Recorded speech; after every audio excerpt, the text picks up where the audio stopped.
Whiskey 9, 7 November, interrogative Alpha Bravo. Negative Alpha Bravo. And this is 7 November Golf. Roger, request you check your Romeo side. I'll go ahead and check my Tango side. 7 November Golf out.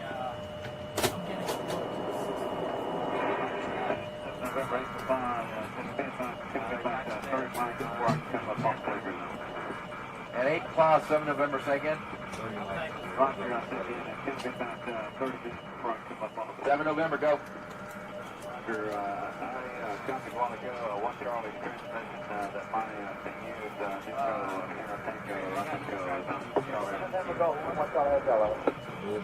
and 8 5, this is 7 November, Charlie. Now 1 Charlie, 7 November, go. This is 1 Charlie, reference to your last, you're Brandon, what you get into Fox Drive, the 1200 between teams and local. Also request 3 units take inbound methods to see if we can try to get Whiskey 9 and 8 for pause. This is a pleasure, all right. And this is 7 November, Roger, stand by. Got that? Got it? Alright. And all units, this is 7 November Golf, my unit Alpha, Echo, X-ray Alpha Alpha in there.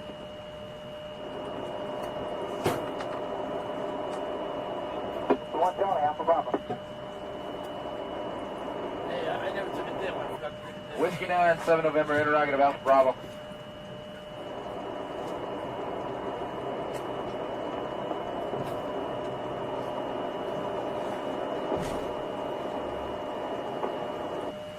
Whiskey 9, Yankee, 7 November Golf, over. This is Whiskey 9, go. Whiskey 9, 7 November, interrogative Alpha Bravo.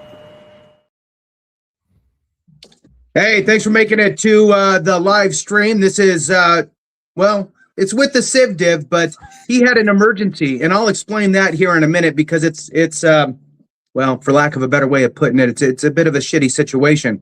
So before we jump into it, I do want to introduce David Piatek, VA Housing Education. He is a veteran. He is a National Guard member. He is an all-around good guy. And so we bring him on because he has expertise in the VA home loan world, and we like to share any updates there. I myself, Jason, Veterans Info Tap, and then Clay over at the CivDiv, who's not here. We've also created the joint channel Veterans Daily. So we're streaming on all of these this live. So we appreciate it. Now, before we jump into this, I'm going to throw out where's Clay? Where in the world is Clay? So everything was fine minutes ago. And as he's preparing to jump onto this, one of his children, or a few of his children, decided that they should try to flush a nasty diaper down the toilet. Well, you can imagine how that worked out. Meanwhile, there's water everywhere, so he is wading through his house, ran downstairs to get this thing started for us because we used his channel to get it started. And as he sat down in his chair, there was some water leaking down through the ceiling. It's only funny because it's not at my house. But mine. All that to say is that I did have a pipe burst at my house 2 days ago. No, yesterday. So that was fun. Turn off the water, running around. I only fell down twice as I was running around chaotic, trying to figure out where all the shut-off stuff was. So anyway, welcome to wintertime, and we are glad you made it. David, there was a lot of explaining, and I'm glad that everybody's here, so thank you for watching. If you're watching on Clay's channel, thank you for chiming in and showing up. And if you're not subscribed to any of our channels, please do that. So there's a lot of moving pieces, David, and, you know, Clay and I do a pretty good job on, you know, pretty much everything except for your world, to be honest with you. So we do a lot, and we're pushing out a lot of information. I do want to kick it to you to start this thing off, and then I'll dial it back into some other things that are going on, and we'll tie some things together. So with that, introduce yourself to the folks that may not know you, and give us some insights on what you foresee happening here now and into the future. Well, I appreciate it. Thanks for having me on again. So again, David Piatek, VA Housing Education Loan Officer, able to help you use that VA loan And on my channel, I do everything related to veteran benefits around the home loan. So two things I want to kick it off with. One of them I know you talked about on your channel, which is the HR 5529, Fair Housing for Disabled Veterans. That's a pretty big win. I mean, they did some ship shaping around with different, benefits that were out there, and finally came up with this one. And another big one that has, the potential to make affordability in reach for a lot of folks, which is a proposal to actually allow folks to withdraw 401k funds without a penalty for closing costs and down payment. Because for a lot of veterans, that's kind of been the holdup that we've seen is like, yes, they qualify, but they don't have enough saved necessarily to be able to pay those additional closing costs of, let's say, 3 to 4% of a purchase price. Great point. And here's the thing. Look, and I get it. Many of you watching, you may already own a home. You may have already been down this road. Remember that this is about the collective. This is about us taking care of each other. And, sometimes it's important to even if you've already purchased a home, you're good to go. Sometimes we need to relay information to others, right? And be that person in your sphere of influence, the knowledge giver, right? Share this information with others. I love the point that you brought up that oftentimes for a first-time home buyer that's using the VA home loan, the thought is, and what's out there is zero money. Just go get into a house, man. You can have $1 in your bank account. Let's go.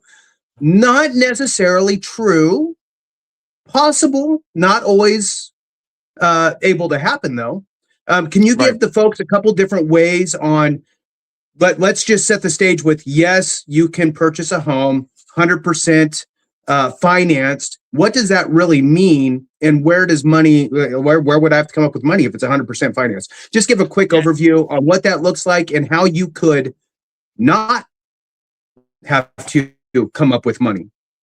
Yeah, that's scenarios. A good point because a lot of folks, when they do reach out, they're like, hey, if I have a disability 100% rating or even any rating, like, well, I thought it was no money down. I don't have to bring any money to closing, right? So yes, the VA guarantees the VA home loan itself, but you still have other third-party fees you have to pay for, like title fees. Some lenders charge fees. You have to set up taxes and insurance. You sometimes have to pay transfer taxes. So, typically we say save about 3% of the purchase price for closing costs. Now, you made a good point, Jason. What are ways that you can go around that? So one of those ways is that you can ask the seller for a seller credit. Now, typically that's during the winter market, the slower time. So like right now, when people are on the sidelines, a lot of people are on the sidelines. So if you're thinking like, well, is homeownership right for me? That's a question you need to ask yourself, number one, because it's not for everyone. It might not be the right time for you. But if it is, don't delay that, because once we get into the summer market, it gets competitive and then you can't get seller closing cost credits. And this is why this 401k piece, I think, is such an important part. And on top of that, Jason, you mentioned something about first-time home buyers. I think this is going to affect more people that are second-time home buyers. And let me explain. Most people that have these really low interest rates are like, what am I going to do? How am I going to move when I already have this really low rate, right? Why would you do that? So this actually may open up an opportunity for somebody to say, well, look, I got a 2.25% interest rate on my property.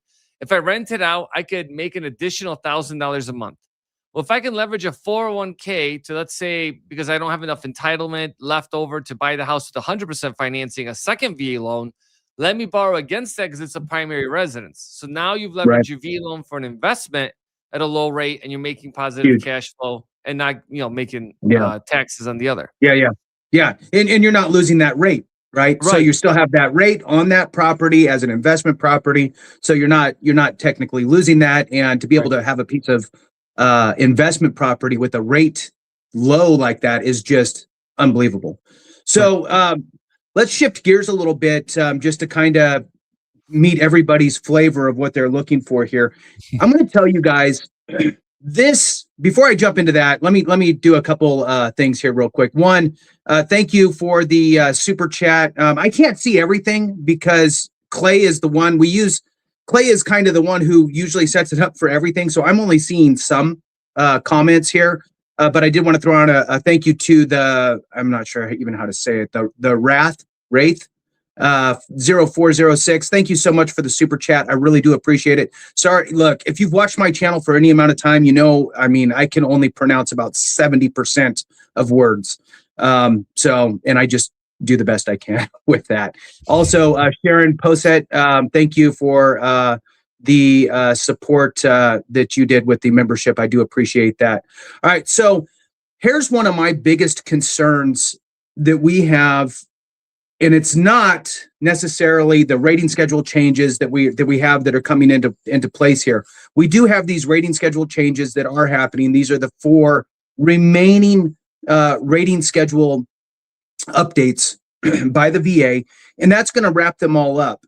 Now the VA will have had all of those, and it's an 80-20 rule. 80% bad, in my opinion, as far as rating capabilities are concerned for veterans. At the end of the day, I am veteran focused. I am veteran. I'm all about the veteran. So whether the medical community or anybody else thinks that a rating should be lower, I mean, even if it's for the right reasons, we'll just say that's bad for veterans because it's taking money out of your household, and that's what I care about.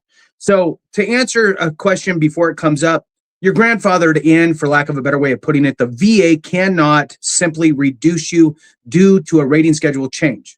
Okay, so for those of you that are already rated, you're good to go. However, here's the problem. Many veterans are either A, not rated, that's 70%, not even rated, and many veterans that are rated are actually underrated, meaning that they're not properly rated. So any new filings for any new claims could be adversely impacted by these rating schedule changes. Now, one of my bigger concerns is the GAO, the Government Accountability's Office, and their consistent push on the VA to update its rating schedules even further. Okay, so some people are going to hear that the GAO is, pushing the VA to update its schedules. Well, the VA is updating the last 4 of the 15 or whatever there was. So they're already done. Those are going to be done by September. So why is the GAO talking so much about updating the schedules if they're already done? It's a very important question. Why?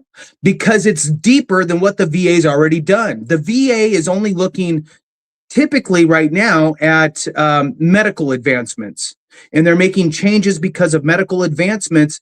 But the GAO wants the VA to look at earning capacity based on these conditions. Now, here's the thing. On face value, you may think, well, I mean, we should be paid more. Okay, cool. Remember what it's for. What is VA disability compensation for? It's to bridge the gap of earning capacity. Now, you're going to hear, and they're going to reference 1945 of the last time that they did a full-blown analysis on earning capabilities. Now, 1945, again, face value, well, I mean, it should be much higher than 1945, obviously. Well, that's where COLAs come in and all that stuff. And so really that's already been accounted for. So what are they really saying? What they're really saying is, in today's world, there are more job opportunities with lower thresholds that you could do in more of a disabled, quote unquote, state. There's medications and things that alleviate conditions, the severity of conditions, so you can actually work. Organizations are required to accommodate you with ADA type stuff. So it's a whole different earnings world today than it was in 1945, right? There was no sit at your desk at the computer all day long. There was no jobs like that. There was no work from home situations. There's a lot of that type of stuff that worries me, in the sense of they're going to say, well, that condition, you could still go work 17 different jobs, go to VRE, Veterans Readiness and Employment, get retrained and do a new job and go do that job instead. So we're going to lower all of these conditions down on percentage-wise, shrinking your disability compensation from a percentage standpoint. Now, again, those of you that are already rated, good to go, right? Anybody who wants to file a new claim, and new people that are going to be filing for the first time, I'm telling you now, it's going to get more difficult as the years go by, than easier to obtain higher ratings. It's going to become more difficult. Now, again, the 80-20 rule applies with most things in life. I think 80%, it's going to be more difficult. 20%, there's going to be some avenues that are going to be easier. Now, David, what I want people to understand is here, when it comes to VA disability compensation, tax-free, doesn't show up on your taxes. How does a lender look at that? And for mortgages or anything that you're applying for from an income perspective, how do you prove this income that doesn't exist from a tax perspective? How is that calculated? And then also, how important is it with, say, an IRL to have any sort of income like that available? So those are my two questions to you. Take the ball, my friend. Yes. So when it comes to your VA disability income, lenders actually gross that up by 25%. So if you make $1,000, lender will technically count $1,250 for debt to income ratios, but they do take that away for what's called residual income. And I'll throw something in really quick, because we've been getting a crazy amount of folks asking if they're too old to use the VA home loan. And Jason, Wow. I had somebody reach out. They're like, "Hey, I'm 82. This lady's using the VA loan for the first time. She's probably watching." And she's like, "The bank told me I can't get a 30-year mortgage because I'm 82 years old." And I said, "What?" I'm like, What? "This is crazy. You can be 99 years old. You can be 105 if you want. You get a 30-year mortgage. Is it advisable? I don't know. But I'm not here to tell you what to do and what not to do with your benefits. But we have a lot of folks that come to us that never use their benefits. They're 100% VA disabled. And they're like, hey, it's time to buy a house, right? I'm more power to you. But yes, you can get a 30-year mortgage even if you're 105 years old. Just so everyone knows out there.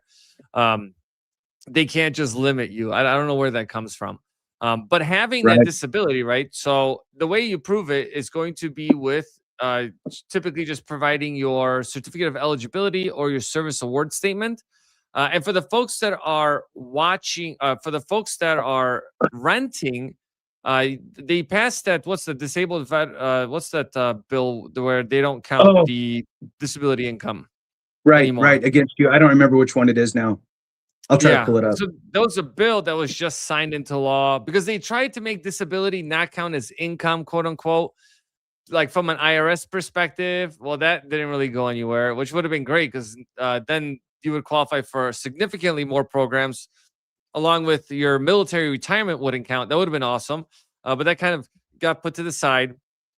They included it in this like master bill that they wanted to do. And then that all got kicked out of there. So they kind of just like put it down into this one single bill, which only affected, I believe, housing. And it's only really for renters. It's the Disabled Veterans Housing Support Act was signed into law in January. Right. So, yeah, they talked about this like a year ago, like it was implemented that somehow sneakily it just kind of went away. We did a video on it. So we captured like that it was legit. And then all of a sudden, like it disappeared.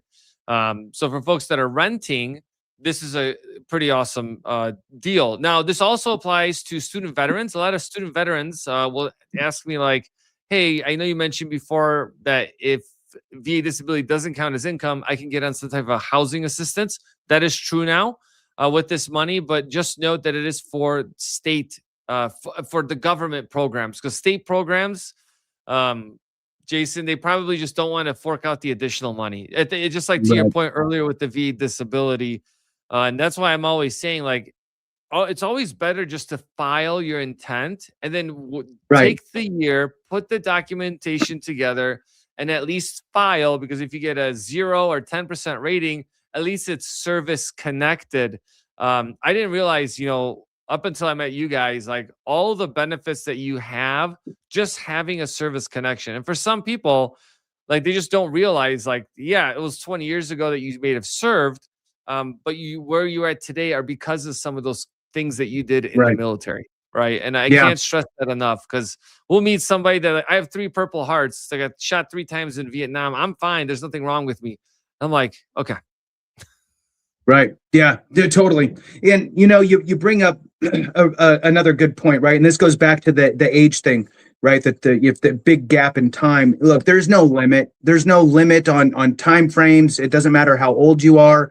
And even on the aspect of TDIU, total disability, individual unemployability, there's no age limit.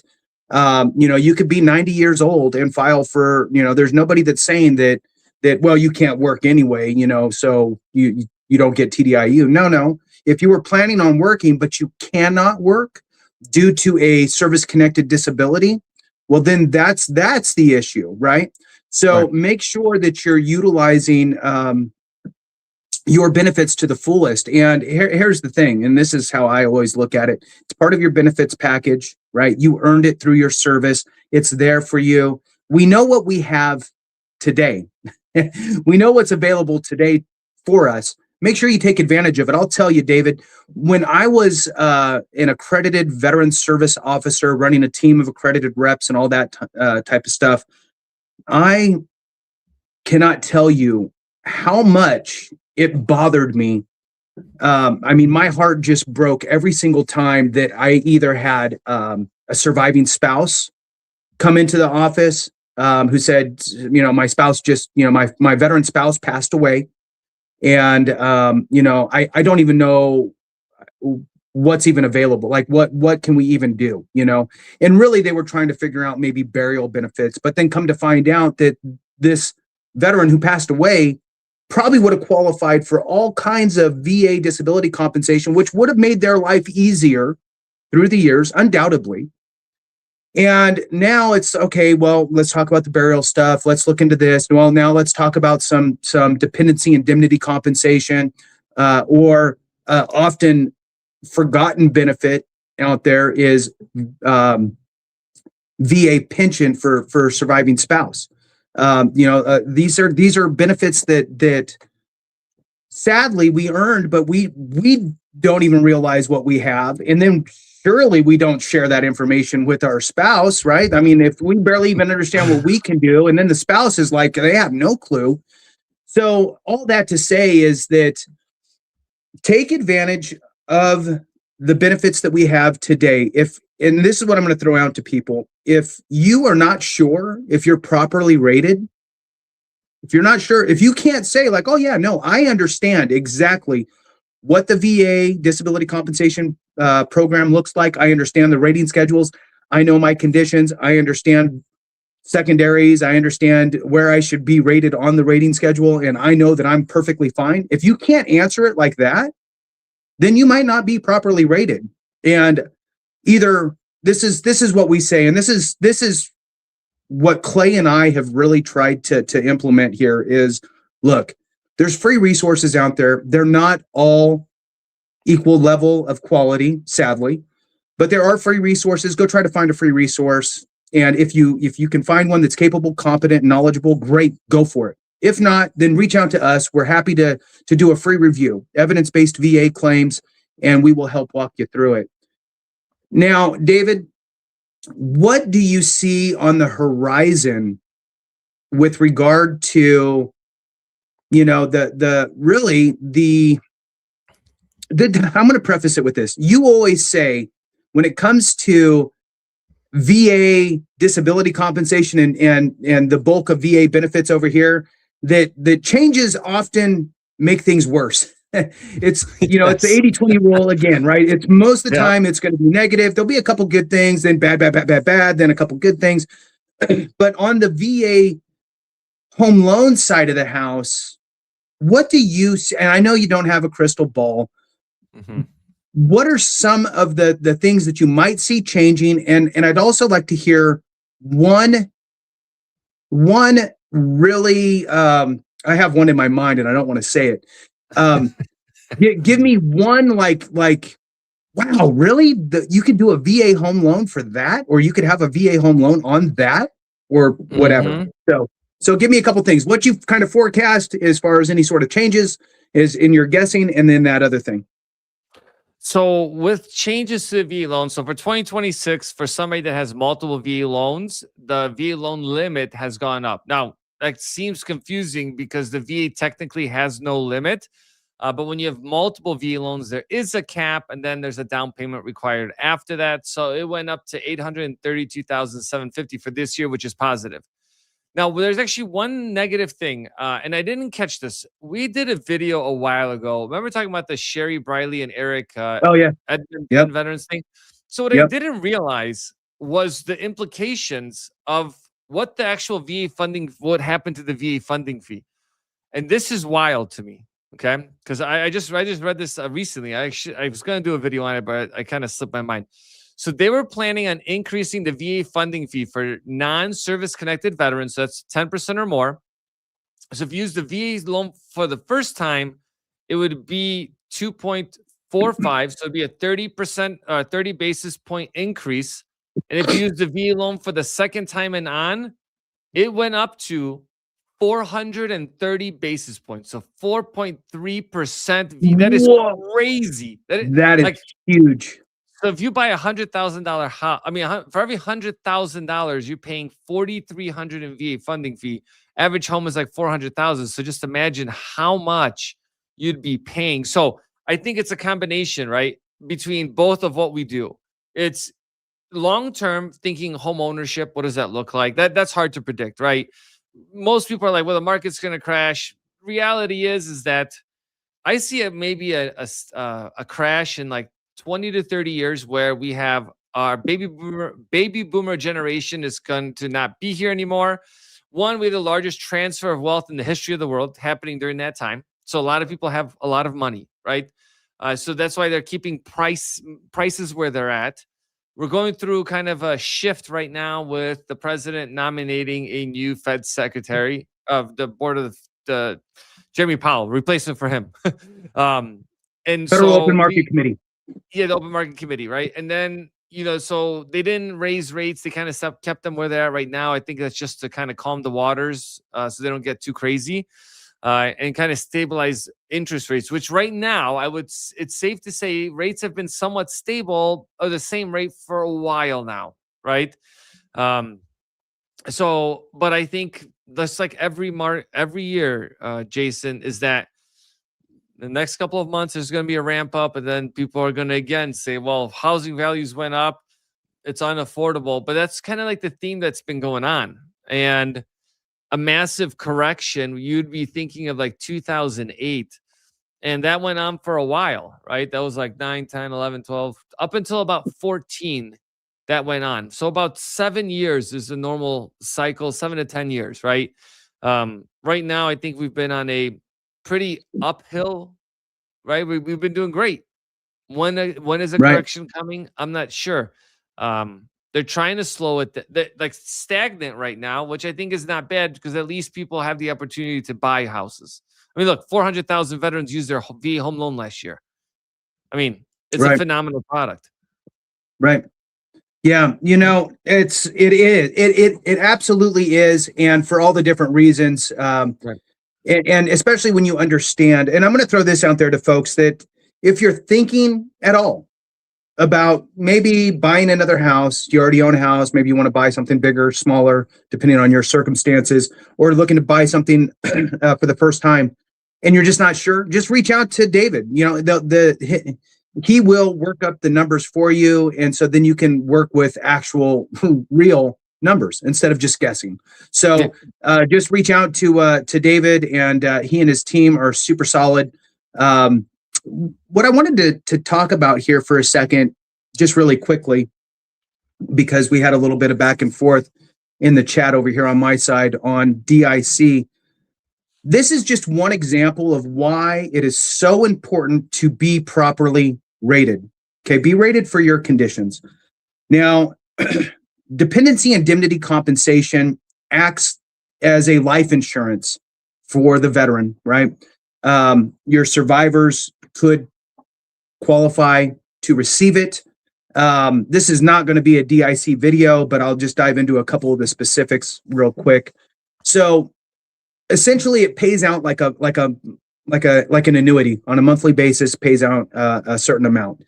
There's different things that can create more of a dollar amount every month. There's a base amount, and then you can have add-ons. So depending on if you have dependents, if the surviving spouse needs aid in attendance, if the surviving spouse was married for a certain number of years.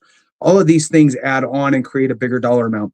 The base is almost, I think, $1,700 almost per month, and then it can go up to over $3,000 a month tax-free, depending on all these different add-ons. Now, for a surviving spouse to qualify, there's more than this. Okay, so there's more than just these two ways, but these are the most common two ways that a surviving spouse, for example, would qualify for dependency indemnity compensation.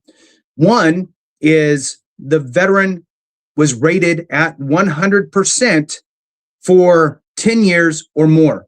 So rated at 10%, rated at 100% for 10 years or more, veteran passes away, surviving spouse most likely is going to qualify for dependency indemnity compensation just out the gate due to the 10-year fact that the veteran was rated at 100%.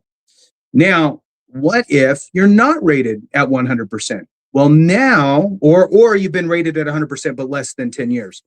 Now, you, the surviving spouse, would need to show that the veteran passed away from a service-connected condition. Now, here's the kicker, and this is why I hate how things are worded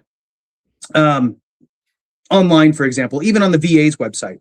So you think, okay, well, I have to, it has to be on the death certificate, cause of death is X. Okay, well, no, there's two spots on a death certificate. There's the cause of death, and then there's the contributing cause to death.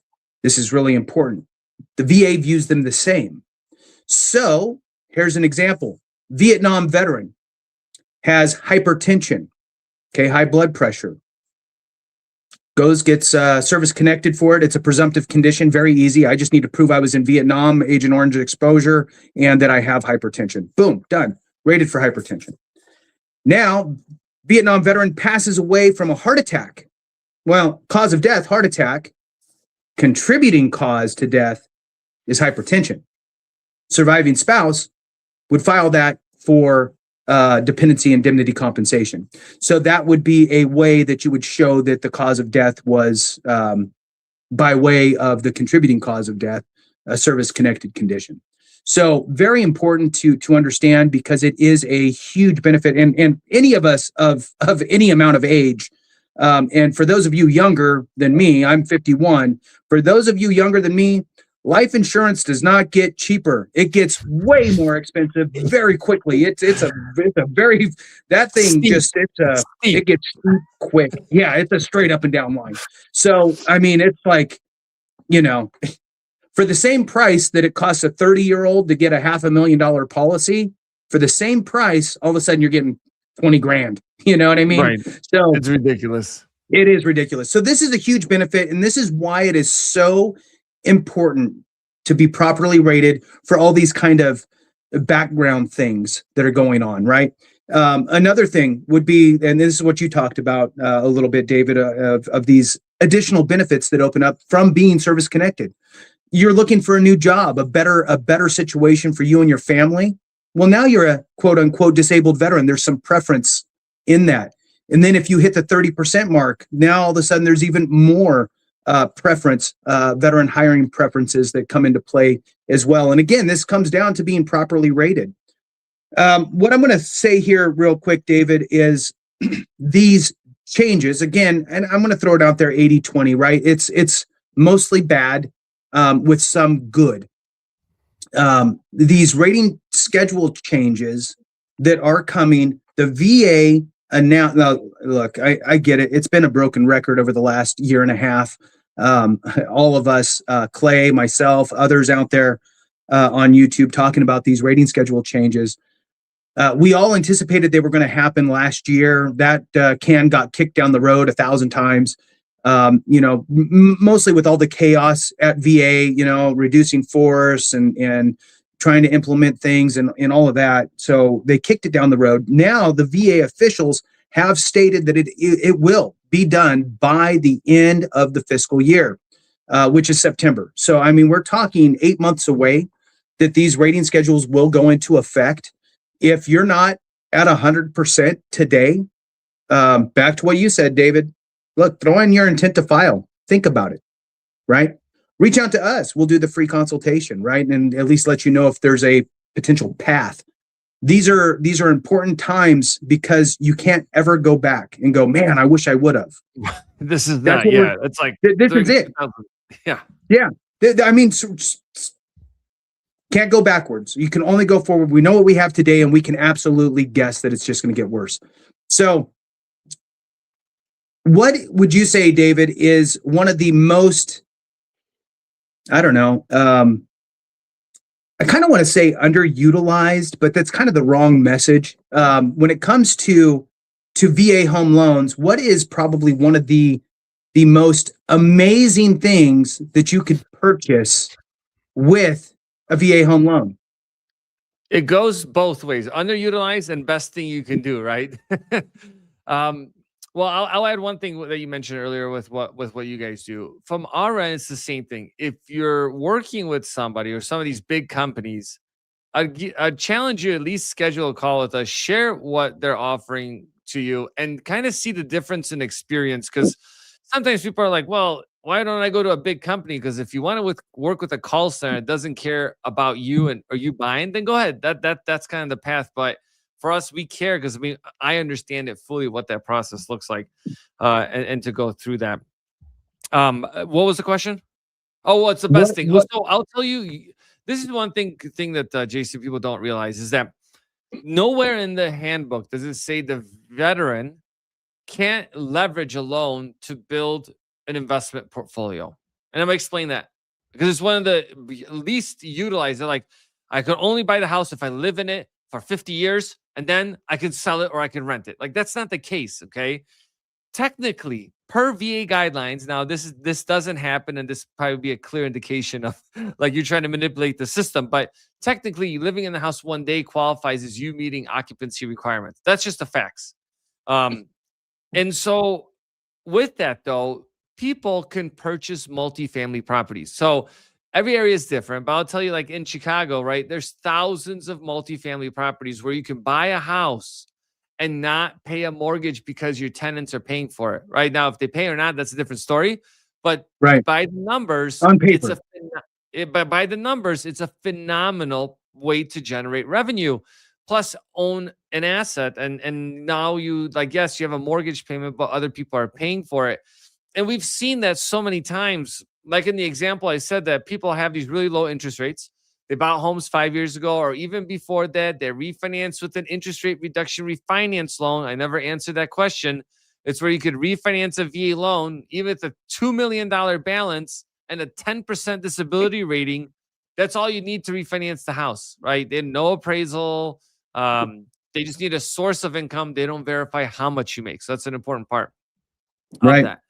And also just to kind of backtrack on the VA disability compensation for surviving spouses. Remember, a non-remarried surviving spouse that receives indemnity compensation and the veteran is eligible for a property tax break, that passes on to the spouse even if they move to a new home. Wow. So those are like all big things to understand, because having a senior freeze, right? Like normally if you're over 65, that they basically, I think what they do is they take out the school taxes. They're like, well, they don't have any kids, right? So they don't need to contribute to the school system. I think that's how it works. So this is an even better benefit because a lot of places you don't pay property taxes at all, right? So that's an additional, $2,000, $3,000, sometimes $20,000 of back in your pocket. So it's almost like you're giving yourself income. Right. Yeah, absolutely. Now, so you can purchase up to a 4-unit property, for example, right? So here's a question. So your idea would be, if you look, every geographic location is different, right? Yep. So you could get into one area where it's like you're not going to collect enough in order to pay it, to live rent free, right? Right. But you could also go find a spot where you could. So it just depends on where you're looking in the US, right? Now, if somebody wanted to do that temporarily, okay, so let me just throw out an example. And there's actually a question. So the question here is, I'll do the question first. Can you get an RV with a VA home loan, or could you purchase a property overseas? So now here's, I'm going to give my scenario, and then I want you just to dive deeper on this. Okay. So I find an area in the US where I could buy a 4-unit property with my VA home loan and cash flow it. Okay. I move into it and I live in one of the 4 units, right? And I rent out the other 3. Let's just say that I'm cash flowing on those 3. I'm feeling pretty good. I stay there for, I don't know, 6 months. 6 months. And now I decide, I don't really want to stay here anymore. So I rent out mine. Now I'm really cash flowing and I go purchase an RV or I go purchase a home overseas. So there's my question for you, and scenario. Yeah. So flat out to buy a RV or land overseas or house overseas, unless it's in like the territories, then you wouldn't be able to use a V loan directly to purchase them outside of that. Okay. But if you leverage equity in your property, now we've seen this happen, right? Now you can leverage a VA loan, but some people don't, right? They'll leverage a fixed second mortgage, or they'll leverage a home equity line of credit. And then they'll leverage their home as collateral, take out this secured line of credit, and then buy a home overseas. I've seen that plenty of times. Yeah, that's actually a great way to be able to do that. But this is why kind of being able to leverage what you have, right? Like especially if you have a home or multiple properties that are paid off, or you're getting aggressive on paying them off. I think it's phenomenal. Yeah. So there's no real requirement that you have to stay in the home after you've purchased it, moved into it, lived in it. As your owner-occupied home, life changes. You can move on. You can still keep your loan. Everything's fine. You don't need to hide from the VA. It's not like anybody's going to come knocking on your door. You don't need to tell your renter to say that you live in the bedroom. You know, you don't need to do any of that. And that happens. Yeah, right. I mean, there's people are, I mean, look, we get limited information and then we just work with it. And sometimes it's not always fully correct. Right. I wanted to take this opportunity here to just shine a little light again on we know the benefits that we have today. Don't know what the future is going to hold, right? As there's more scrutiny, I believe personally that there's a war against VA disability compensation and VA benefits in general. Now, again, it's an 80-20 thing. I think it's 80% not going to be beneficial for the veteran sphere. With that being said, there's so many different benefits out there that people are just completely not aware of, and they don't know how to utilize them, leverage them, that type of stuff. And one of them is VR&E, Veterans Readiness and Employment. And again, this is not going to be a deep dive into this. This is, I've done videos on this in the past, but I do want to just kind of throw it out there for folks so they understand what's available. As long as you're rated by the VA at 10% or higher, you might be able to get into the VR&E program. Now, here's the interesting thing. There's actually 5 different tracks. There's kind of 5 different benefits within one benefit. And one of them, David, is actually 2 of them are pretty surprising. So I'm just going to rattle these off. And then I kind of want your kind of, I don't know, your thoughts on this. So the VR&E program, as long as you're 10% rated or higher, they offer 5 different tracks. Again, I'm not going to deep dive into this. I'm just giving you an overview. So one, they offer a re-employment track. Okay, so you're just getting integrated into your original kind of job with some modifications and what have you. Second one, rapid access to employment. Okay, this is for veterans who already possess necessary skills and they're just trying to find another job. Self-employment. Okay, this one's, a lot of people don't, I mean, I wouldn't off of its face think that this was even an option, right? So self-employment. So there is a self-employment track within VR&E. So if you want to go be self-employed, they may be able to help you with that. Number 4, employment through long-term services track. Now, this is probably the one that most people think about when they think of VRNE. This is essentially, hey, look, you were a mechanic, and now your service-connected disability is not going to allow you to be a mechanic anymore. Your high blood pressure, whatever, working with your hands above your head, all that stuff all day long, not good anymore. You're going to need to do something different. So they'll train you into a new career field, whether it's through, just traditional type college stuff or other types of technical schools or what have you in order to get that. And then they'll help you get your job placed. So now number 5, this one's interesting to me as well. Independent living, designed for veterans who are unable to work immediately and require assistance, such as specialized services to live as independently as possible. That's in VRNE. It's one of the tracks. So if you are a disabled veteran, something happened, and you're taking some time to transition and kind of get your feet back under you, so to speak, they can help you through the independent living track. So again, there's all of these, and it goes back to my time as a veteran service officer, right?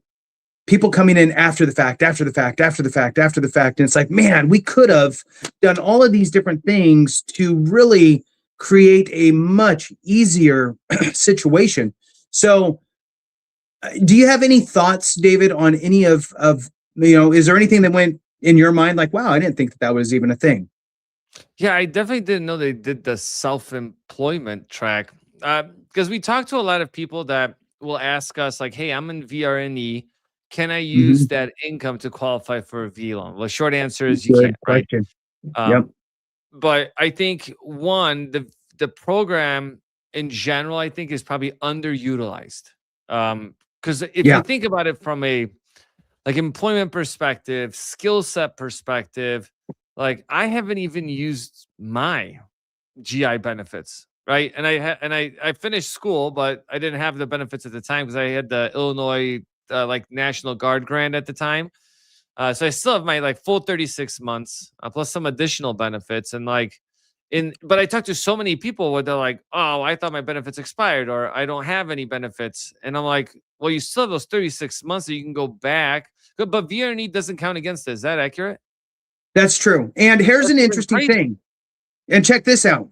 So this is even bigger for those of you, and I get it, it's a small portion of people, out there that have post 9/11.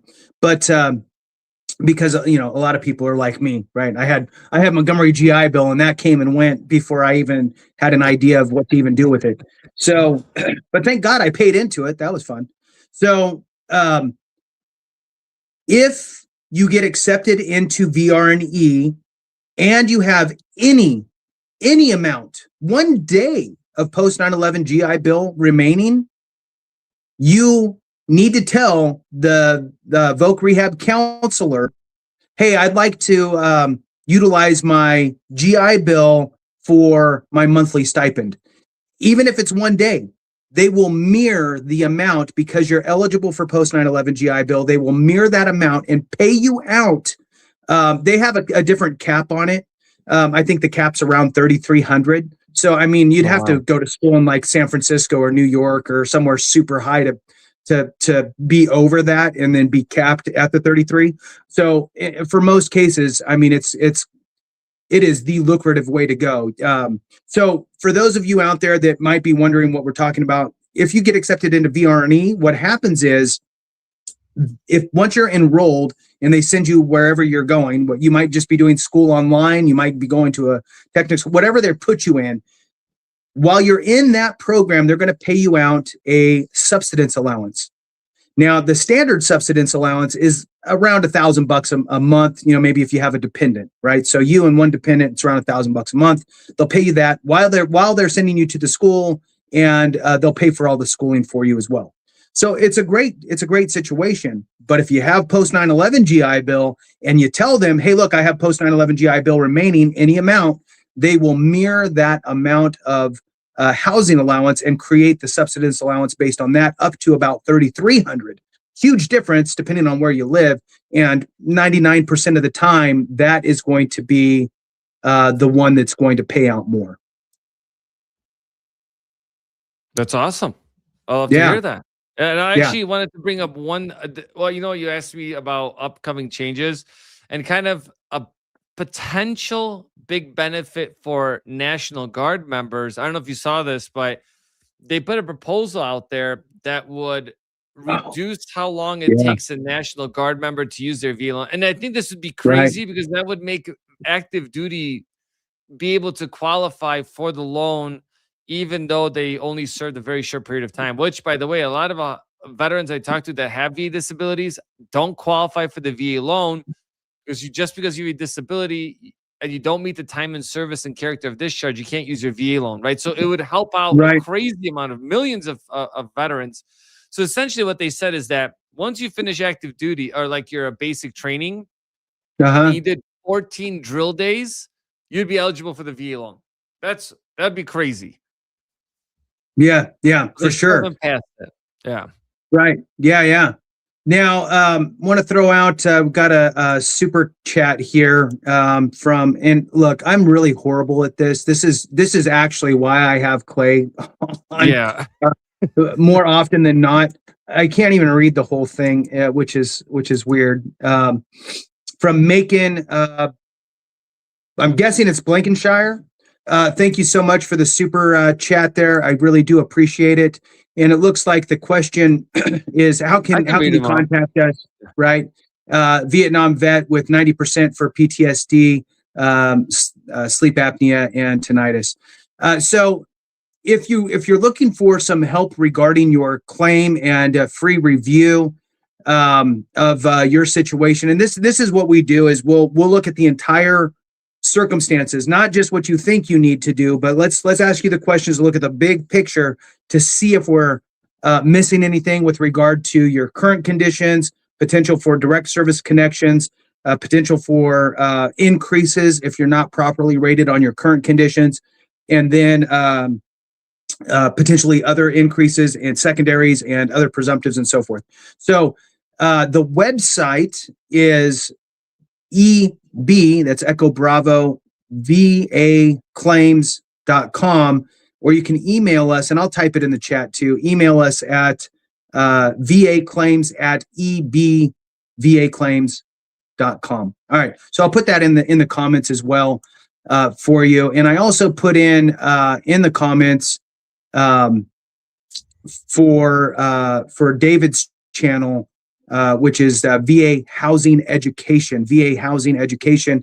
I put that, but again, I only have access in Veterans Info Tap comments.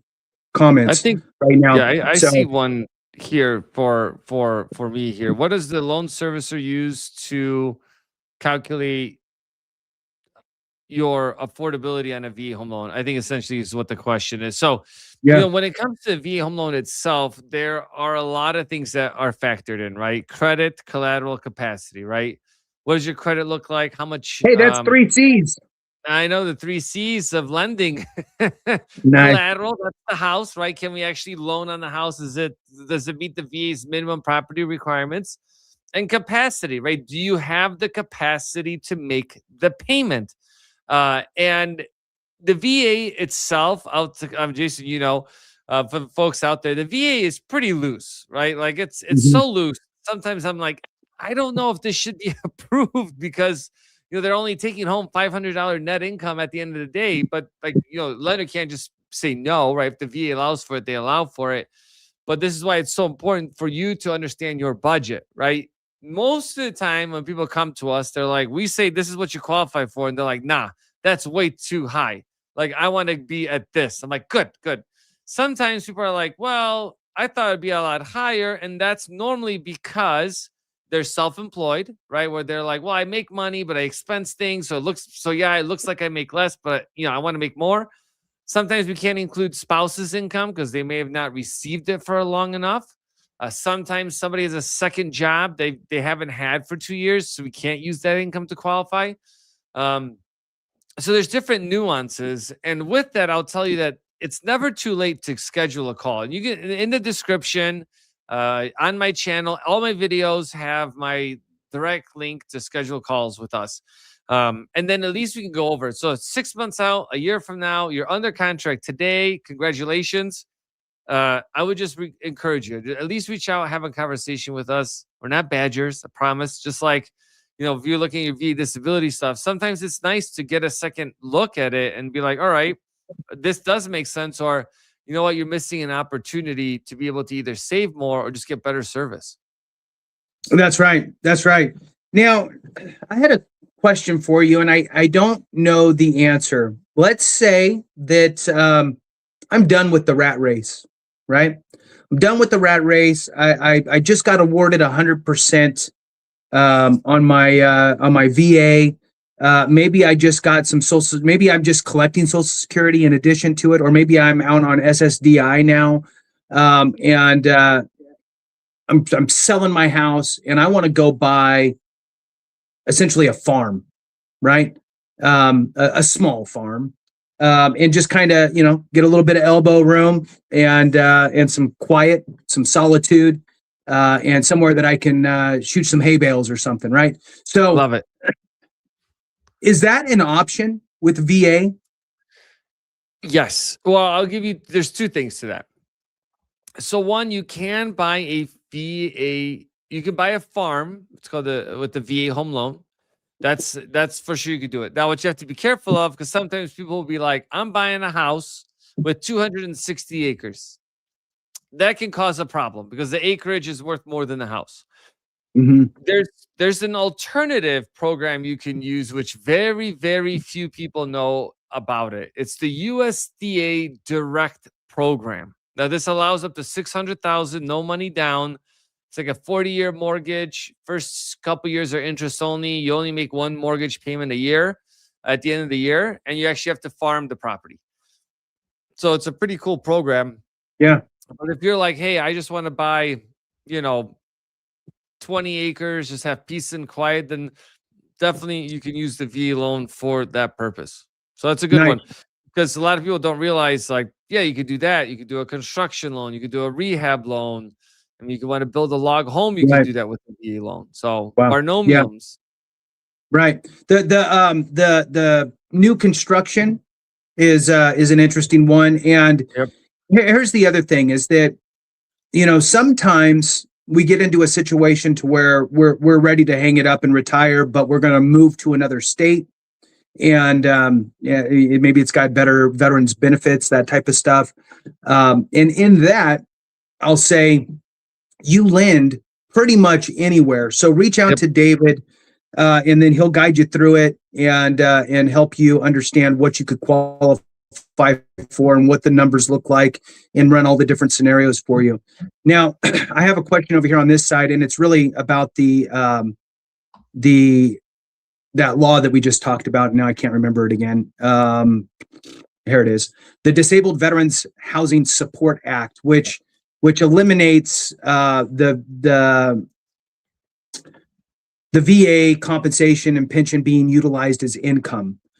So what this really impacts, and really a great direct impact for this would be HUD-VASH. So HUD-VASH, for those that don't know, is essentially Section 8 housing vouchers for veterans. So it's a veterans version of Section 8. So I'm low or no income veteran, right? Low, no income veteran. I could be married, right? Household income, that type of stuff comes into play. How many dependents you have, right? Maybe you got 5 kids, your income can be higher. But where I live, I just can't afford to even rent a place in our current circumstances. So I can reach out to HUD-VASH, work with the caseworker there and give them all my information. And then if I qualify based on my income, remember, you got to have a lower income. If I qualify, then I'll get my housing subsidized with a HUD-VASH voucher. So if my rent would be, we'll just say $3,500 a month on where I'm living, maybe it's going to be reduced to $1,000 a month. So now I pay $1,000, and HUD-VASH voucher will pick up the remaining $2,500. So it's a huge program. But what was happening is people would be priced out of it with their VA disability compensation. So my VA disability compensation takes me over the income threshold, and now I don't qualify. So this removes that obstacle for, quite frankly, some of the most vulnerable of us, right? So with that, Clay, how's it going? We talked about your shitty situation. Yeah, man. Here's a video idea is I bought a house. Now what? Now you got to take care of it. That's the thing. No, I got to remove the water leak through the light fixture. So I got to turn the breakers off, remove the light fixture, make it all dry in between, the main level and the basement. Cause I know if I don't do it, we're going to have mold, and then that's going to be my problem. And yeah. So thank you for doing this. I appreciate it. It's a party. Yeah. Do you have any questions on your side before we wrap up? I don't even know. I mean, you weren't here, so maybe people just disappeared. I wasn't here, but we can at least give a shout out to the new members. I have no idea whose channel these are on, but we definitely appreciate it. And we have, how can I contact you? I'm a Vietnam vet with 90% for PTSD. Yeah, hit up David. What was it? David at VAHousingEducation.com. No, VA Housing Education. But yeah, no, we I think Jason answered those highlighted ones. Yeah. All right, cool. And then this one here, not sure if you got this one. Also, the water restoration people is calling me. So sweet. If we don't take care of each other, so something went wrong. Yep, that's it. All right. Hey, thank you guys for making it. We appreciate you. Have a great one. Thank you.